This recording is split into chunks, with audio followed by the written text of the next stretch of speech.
Basically, there is a coyote that lives in this place with its 3 puppies. And they generally walk around here and eat the bunnies. There is something there that looks like coyote poop because there is a lot of hair. We are Steve and Naz, and we love traveling in our self-converted camper van. Come along with us and welcome to Old Living. One of the things that we love about the desert is that there is a lot of life here. It's not just about dry bones and dry bushes as we see on TV. The animals are amazing. The coyotes, bunnies, and many other species that we haven't had the chance to see them yet. We haven't been exploring much recently, and you probably noticed that we have disappeared from your YouTube feed. So in order to have something to show you guys, we decided to hit the road and head to Flagstaff, which is one of the places in our list.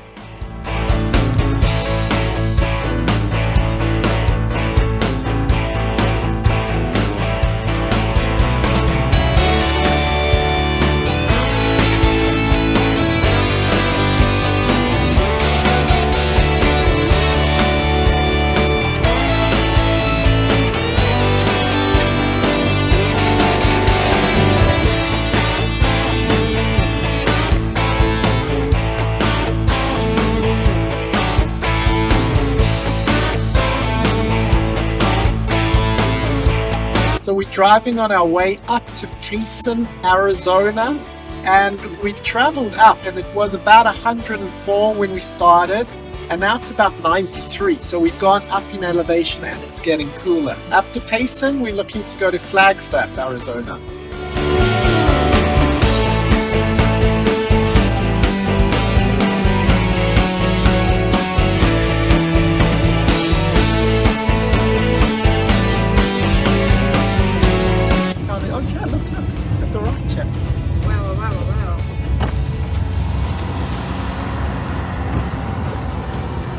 Wow, look at how many of them. Look at this. That's so beautiful. Do you know what? They almost look like elk. I wonder what they are. It's not every day you see animals like these. Wow, very interesting. They're Wow. massive. They are very So this big. is a little town called Pine, and it's between Payson and Flagstaff.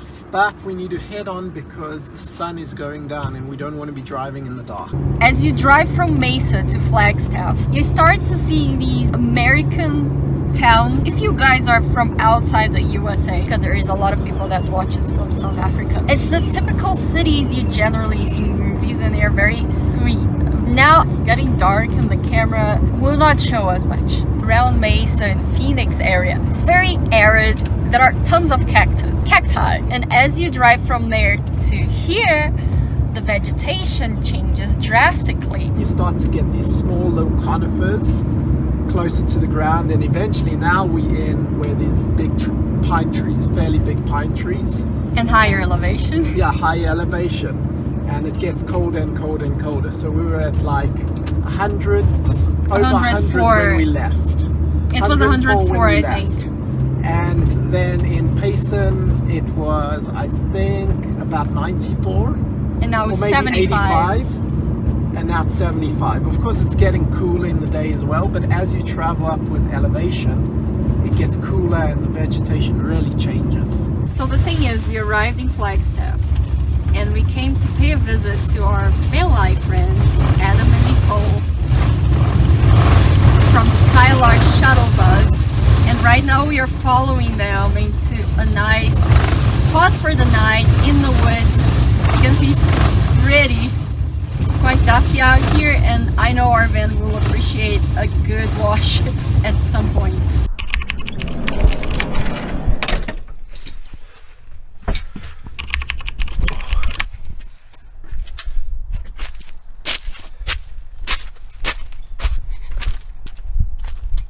Wow, we're all alone here now. There was another van parked here, but they are gone. They're off early. Oh wow, now there's a beautiful smell of pine trees in the air. Oh, lovely. You can smell the pine trees. And we have lots of mud on our wheel. What a beautiful place to camp. And wow, there is grass. There is actually some grass.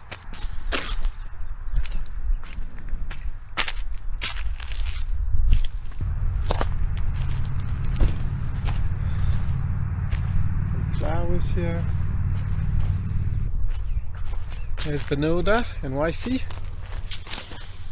What a beautiful smell of pine, hey? You can't smell? It is strong, especially over here. It's strong. Thank you, Adam and Nicole. They Yeah. let us here. It was so nice of them. We had just arrived here last night. We didn't really know a place to sleep for the night, and they were like, "Follow us. We're gonna take you." Yeah. So Adam and Nicole have their own YouTube channel. Skylark the shuttle bus. Oh, Skylark the shuttle bus. Yes, they in the area now, and they know of places to sleep, and of course they led us here. So we'll probably see them later today. Yes, have a look at their YouTube channel. They post daily vlogs. They haven't posted much recently, but they are gonna be posting again. Because they're busy with surprise projects. Yes. Time to get a seat out. Let's get a seat. There we go. Got some eggs, some cabbage, some sardines, avocado. Red cabbage is really healthy in the morning. As Steven was telling you, last night when we arrived here, there was another van, another ProMaster. And I guess they just left very early this morning. And boy, what a forest. Steven is there having his breakfast. You can see the other chair is empty. He's waiting for me. Now it's time for breakfast. At the light, use the middle lane to turn left onto historic Route 66, then turn right onto South Beaver Street. Welcome to historic Route 66. Keep an eye on your YouTube notifications because there will be a dedicated video on Flagstaff and a little bit of Route 66. It's that time of every van lifer filling up the tank. With water. How much they charged us? $5 for about 20 gallons. Which is not bad. Yeah. Well, actually, it all adds up. It is quite a lot of money, but it is what it is. You need water. Yeah. The name of this place is Black Bart's General Store, and they have a campground here too, in case you're wondering. So what do we have here, and who do we have here? We have, in the dark, Can't see us. Adam and Nicole from Skylark the shuttle bus. Skylark the shuttle bus. And who are you, little mister? He's the kid. He's the kid. Yeah. He's the kid. Boy. The other one's on the truck. And we're having pizza. So we just pulled here at the observatory, overlooking the city, Oh, I see the train. eating some pizza. We gave you the tour of Flagstaff just to get the pizza. And it was Yeah. amazing, thank you. And we got Naz on Route 66, so. Yay! After we had pizza, we came back to the forest, and in the morning we find out that we actually parked the van under a tree that was about to fall. Actually, it was just leaning on another tree. Never park in the dark in a place you guys don't know, because let's say that tree was to fall and we were right under it, it wouldn't be nice. But it's not to say that that thing would fall anytime soon either. We decided to go for a drive and see other potential spots in the forest where we could camp. So we hopped into our van and started driving. Okay. So- van on the other side. Yeah, there's a van camped up there. That's actually quite a nice camp spot. There's a van up there as well. So here's a van in front of us, and there's a van up there as well. Two vans. Our opinion is that it's probably a lot easier to roam into the forest in a self-contained vehicle as opposed to a travel trailer, unless you have some sort of overlanding trailer.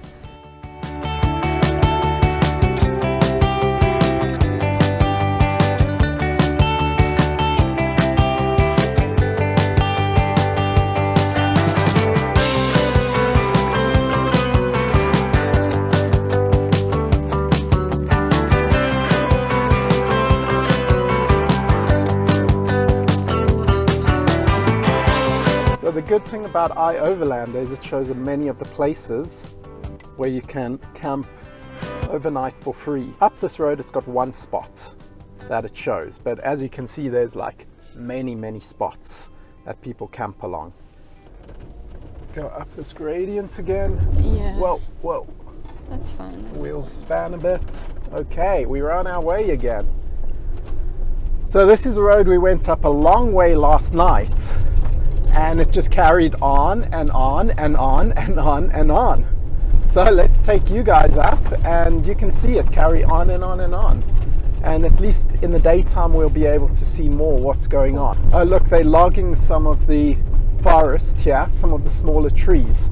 And the reason why they do that is because of forest fires. If you're watching from outside North America, you are probably wondering, how come we can just camp in the forest? Maybe it's not allowed in your country, or maybe you never heard of such thing. Well, forest roads in the US offer dispersed camping, which is camping outside of designated campgrounds, and often found along these roads. Many national forests and public lands allow dispersed camping, but it's crucial to check specific regulations for the area you're interested in. These roads are maintained by the US Forest Service for various purposes, including public access for recreation. Therefore, we can take full advantage of it. Of course, there are regulations on how long you can camp in a certain spot, so it's always good to check that out. And let me not forget the most exciting part of it all. It is in nature and it is completely free. That's right, it's free of charge.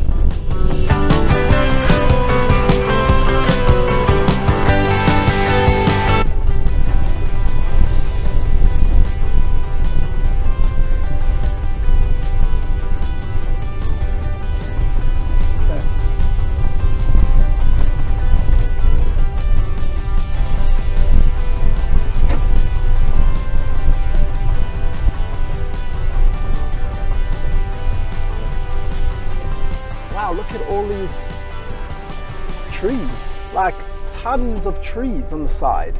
Wow. Wow, there's beautiful little flowers at the side. There are so many great places to camp, and there's a squirrel down there, way down there, the little squirrel.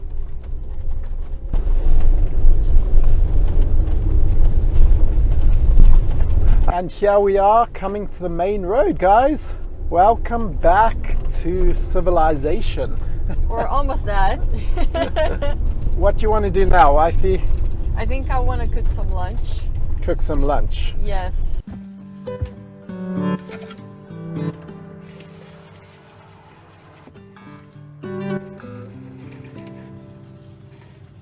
You guys remember I used to complain about me only having 2 pots to cook.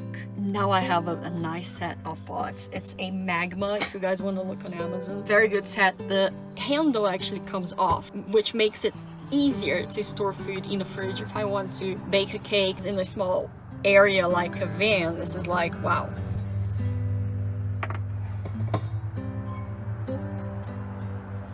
This is not even a full set. These are the ones I use the most.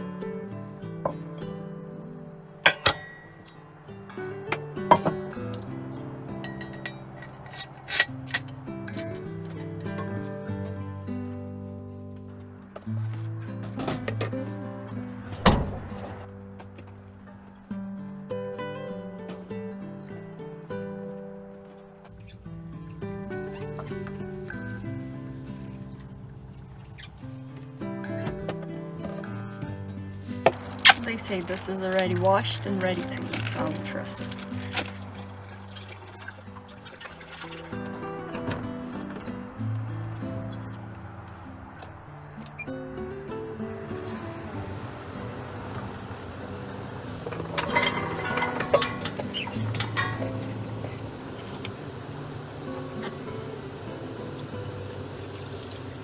We already have some chicken, so I'm just gonna steam some vegetables. And that's gonna be perfect for today's lunch. The thing is that we are such early nighters, and for these last 2 nights we have been sleeping quite late. Last night we had a blast with Adam, Nicole, and the kids eating pizza, and we came home too late, like We didn't come home, our home is with us. It was more or less midnight when we finally went to bed. And in order to function today, we need to rest. Steven is probably gonna have a nap after lunchtime. And then we're gonna catch up with Adam and Nicole again and explore downtown Flagstaff. Don't know if I showed this to you guys, but we got these shelves from IKEA. And they're such a help. My spices go here, my coffee, our chamomile tea, Steven sardines. He loves the sardines.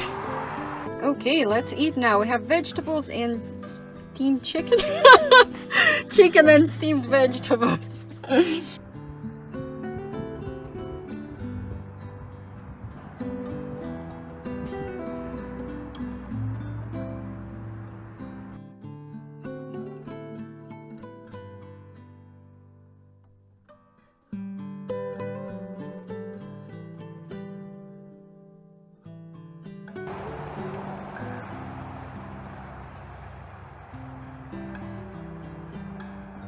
So we are coming for a walk in downtown Flagstaff with Adam and Nicole from Skylark, the shuttle bus.